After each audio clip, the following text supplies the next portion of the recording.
The conference room on the 42nd floor had floor-to-ceiling windows that overlooked the city, but Alexander Hartwell wasn't looking at the view. He sat at the head of the long glass table, surrounded by lawyers and accountants and board members, all of them wearing expressions that ranged from sympathetic to frustrated. The late morning sun streamed in through those windows, but it might as well have been midnight for all the hope Alex felt. He was 34 years old, with dark hair styled, back and the kind of classic features that had once graced Business magazine covers when Hartwell Industries was on the rise. He wore a charcoal gray suit that fit perfectly, a white shirt and a gray tie, all chosen by habit rather than thought that morning. His briefcase sat on the table beside him, expensive leather that had been a gift from his father before the old man passed away 3 years ago. That briefcase felt like a weight now, a reminder of everything Alex was about to lose. "Mr. Hartwell," the lead attorney said, sliding a document across the glass table. "I know this is difficult, but we've exhausted every option. The bankruptcy filing is our only path forward. If you'll just sign here, we can begin the process." Alex stared at the papers without really seeing them. Chapter 11, Bankruptcy. The legal dissolution of everything his father and grandfather had built. Hartwell Industries had been a manufacturing company for 3 generations, making precision components for aerospace and medical equipment. They'd employed over 2,000 people across 5 states. They'd been respected, solid, successful. And then Alex had made a series of decisions that, in hindsight, looked like arrogance. He'd expanded too quickly, taking on debt to modernize facilities and invest in new technology. He'd made a bet on a government contract that hadn't materialized. And then the market had shifted. Clients had delayed orders. And suddenly, the company was drowning in obligations it couldn't meet. For the past 18 months, Alex had been fighting to save the company. He'd cut his own salary to nothing. He'd sold his apartment and moved back into his childhood home that he couldn't bring himself to part with. He'd worked 100-hour weeks, trying every strategy he could think of. But the numbers didn't lie. They were out of options and out of time. "Sir?" the attorney prompted gently. Alex picked up the expensive pen someone had placed beside the document. His hand was steady, which surprised him. He'd thought he'd be shaking, but instead he just felt numb. 2,000 people were going to lose their jobs. The Hartwell name would become synonymous with failure, and his father's legacy would end with his son's signature on bankruptcy papers. He'd just touched pen to paper when he heard it. A small voice, clear as a bell in the somber room. "Sir, you missed this number." Everyone turned to look. Standing in the doorway of the conference room was a little girl, maybe 5 years old, with blonde curls pulled up into 2 small buns on either side of her head. She wore a pink dress with white trim and small white shoes, and she looked completely out of place among the suited executives and serious faces. But what was most startling was that she was holding what appeared to be a financial spreadsheet, one of the dozens of documents that had been printed for today's meeting. "How did she get in here?" someone demanded. Alex recognized her then. This was Charlotte, the daughter of his executive assistant, Margaret.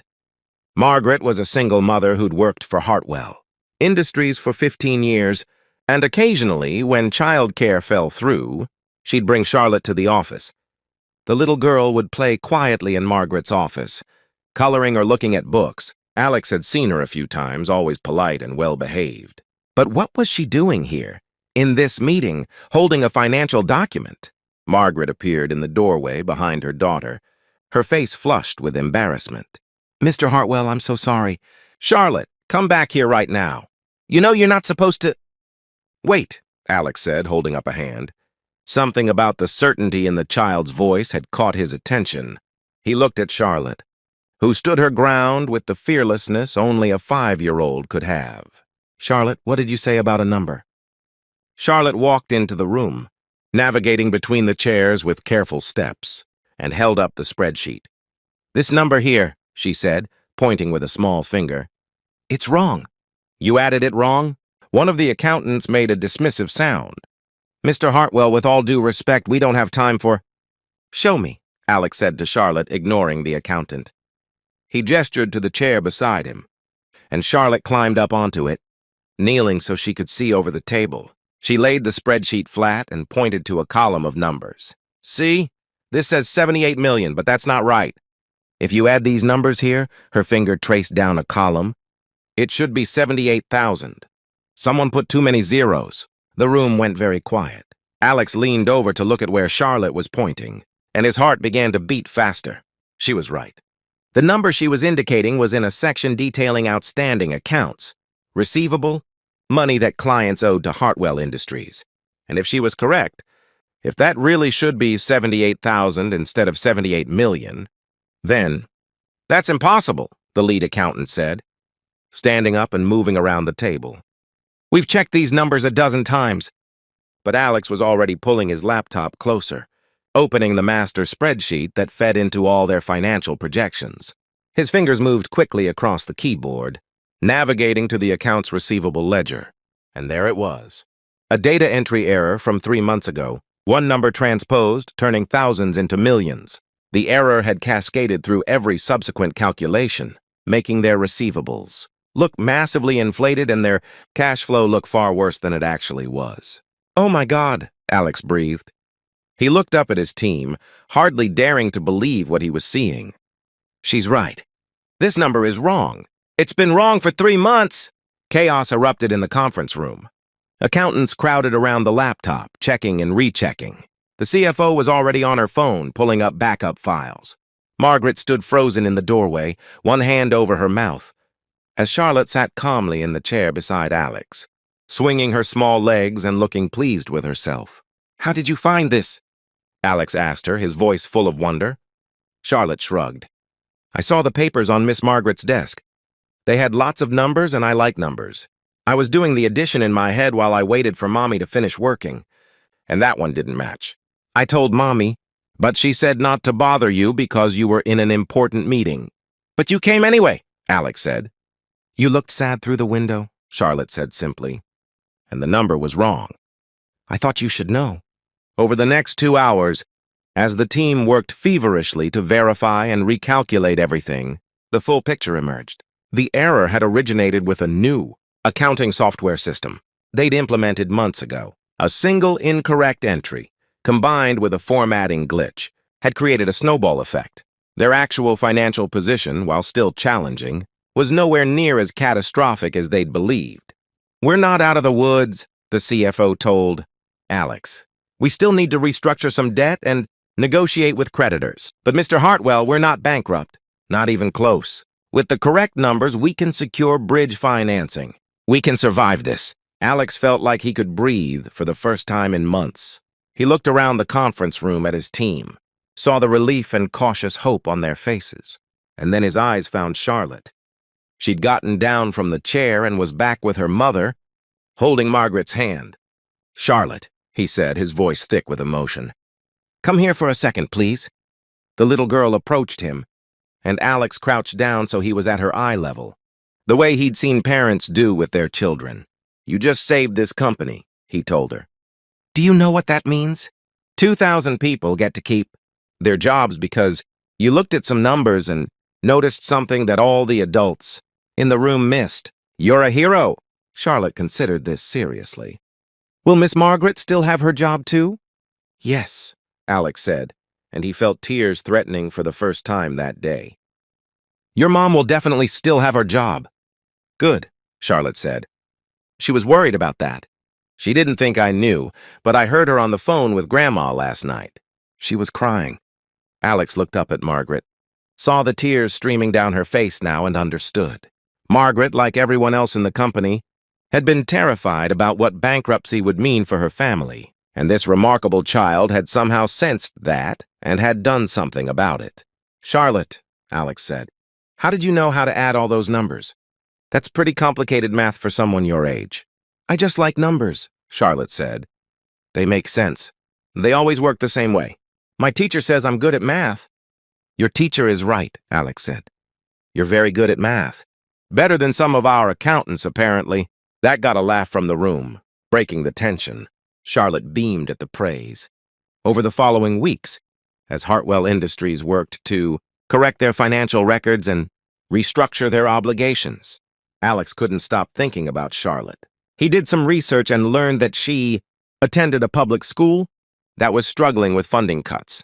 He discovered that her teacher had been trying to get her into gifted programs, but Margaret couldn't afford the additional costs or the transportation to schools that were further away. Alex made some calls. He established a scholarship fund, anonymously at first, that would cover Charlotte's education from kindergarten through college, including any specialized programs for gifted students. He reached out to the local school district and arranged for funding for their math and science programs, with Charlotte's school as the pilot site. But more than that, he started to rethink everything about how Hartwell Industries operated. Charlotte's innocent observation hadn't just caught an error. It had revealed something deeper. The company had become so focused on growth and expansion that they'd lost sight of the details that mattered. They'd implemented systems without adequately testing them. They'd moved so fast that they'd stopped checking their work. Alex called a company-wide meeting and told the story of how a 5-year-old had saved them from bankruptcy by noticing something all the experts had missed. He talked about the importance of slowing down, of checking assumptions, of listening to unexpected voices. He instituted new protocols for financial reporting and created a culture where anyone, regardless of their position, was encouraged to speak up if they noticed something wrong. Sometimes, Alex told his employees, the most important insights come from the people we least expect. Charlotte didn't have an MBA or decades of experience, but she had a clear eye and the courage to speak up. That's what we need more of here. The company began to turn around. With their real financial position clarified, they were able to secure the funding they needed. They renegotiated contracts, restructured their debt, and slowly began to rebuild. It wasn't easy, and there were still plenty of challenges, but they were no longer facing extinction. 6 months after Charlotte had walked into that conference room, Alex invited Margaret and her daughter to his office. He decorated it with balloons and had a cake waiting. When they arrived, looking confused, Alex had them sit down. "Charlotte," he said, "I wanted to tell you something. Remember when you found that number mistake?" Charlotte nodded solemnly. "Well, because you did that. Because you had the courage to speak up even though you were just a little girl and we're all busy adults. You saved 2,000 jobs. You saved this company. And I wanted to say thank you properly." He handed her an envelope. Inside was a certificate, beautifully printed and framed, naming Charlotte as an honorary financial consultant to Hartwell Industries. It was signed by Alex and every member of the board. Charlotte's eyes went wide. "What's a consultant?" "It's someone very smart who helps solve problems," Alex explained. "And that's exactly what you did." He turned to Margaret. "And I wanted to tell you something, too. You've been with this company for 15 years. You've been loyal and hardworking, and you've raised a remarkable daughter. As of today, you're being promoted to Director of Operations, with a significant salary increase and full benefits." Margaret burst into tears. "Mr. Hartwell, I don't know what to say." "Say yes," Alex said with a smile. "We need good people in leadership positions. People who understand what this company means to the families who depend on it. You're one of those people." As Margaret and Charlotte left his office that afternoon, the little girl carrying her framed certificate with pride, Alex stood at his window and looked out over the city. He thought about how close they'd come to disaster, and how one observant child had changed everything. His phone buzzed with a message from the CFO. "Q2 numbers are looking good. We're going to make it." Alex smiled. They were going to make it, not because of brilliant strategy or aggressive cost-cutting, but because a 5-year-old girl had paid attention to the details and had been brave enough to say something. Years later, when Charlotte was in high school and already taking college-level mathematics courses, she would sometimes visit Hartwell Industries. The company had become one of the most respected manufacturers in the country, known not just for their products, but for their ethical practices and employee-focused culture. Alex would tell new employees the story of how the company had nearly failed and how they'd been saved by the youngest consultant they'd ever hired.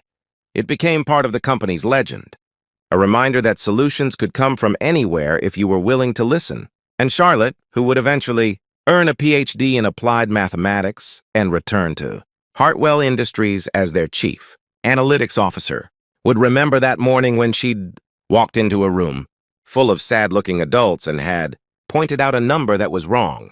She'd been just a little girl who liked math and didn't want her mother to cry anymore. She hadn't known she was saving a company or changing lives. She'd just known that the numbers didn't add up, and someone needed to know. That's the thing about truth, Alex would think whenever he told the story. It doesn't care about your age or your title or your experience.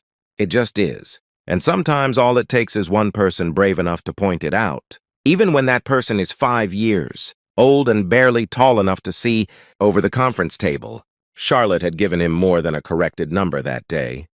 She'd given him a lesson about humility, about listening, and about the unexpected places where wisdom can be found.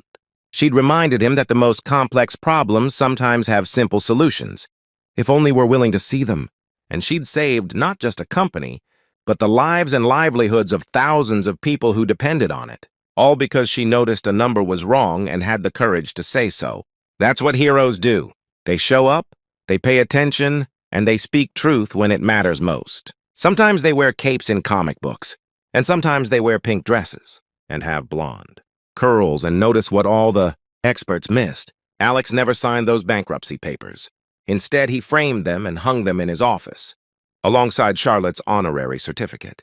A reminder that we're never as far gone as we think, that salvation can come from unexpected sources, and that sometimes the most important voice in the room belongs to the smallest person in it. That's the story of how a 5-year-old saved Hartwell Industries, and how a CEO learned that success isn't about having all the answers yourself, but about creating a culture where everyone feels empowered to contribute, where every voice matters, and where truth is valued no matter where it comes from.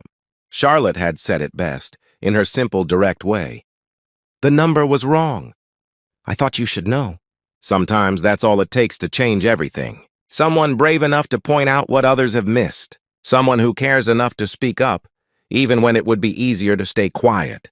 That's the kind of company Alex built in the years that followed. And it all started with a little girl, a spreadsheet, and one wrong number that changed everything.